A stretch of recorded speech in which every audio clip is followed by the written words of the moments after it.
nice to be able to kind of break that game open late, take a little bit of pressure off. You played some close games in the games that you've won and even in the ones you've lost. Right.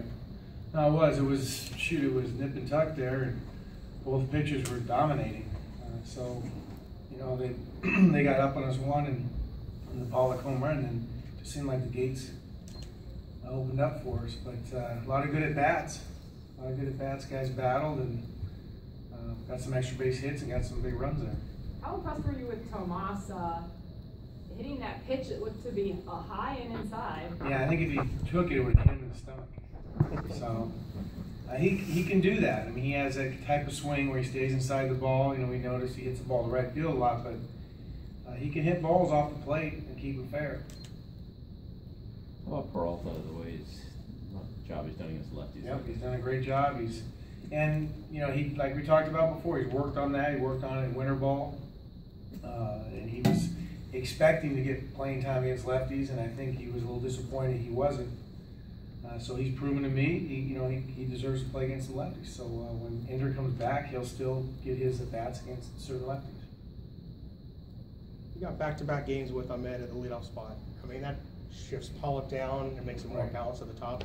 I just think, you know, we're a better team with AJ in a two-hole, and obviously in front of goalie with Tomas behind him.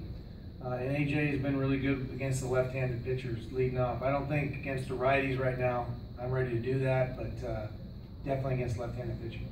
What made Hellickson so effective tonight? He went 7 for the first time in just 3 hits. I think he just moved the ball around, and he was keeping the ball down for the most part. His changeup was very good, and his breaking ball. You know, it's the same repertoire. It's just a matter of controlling that zone and throwing the ball where he wants to. If you watch on TV, he was able to pitch into Arenado and kind of get him off that ball away after the first double, and that's not easy to do against a big hitter. Does it look like he's found something maybe at home, especially in the last? I just think he's been pitching better for a long time for me. I mean, you could say it was a bad outing in San Diego, but he had periods in that outing where he was dominant. So it's all about pitching down and hitting his spots. If you watch the catcher's glove and it's hitting the glove and the glove's not moving a lot, he's usually pretty successful.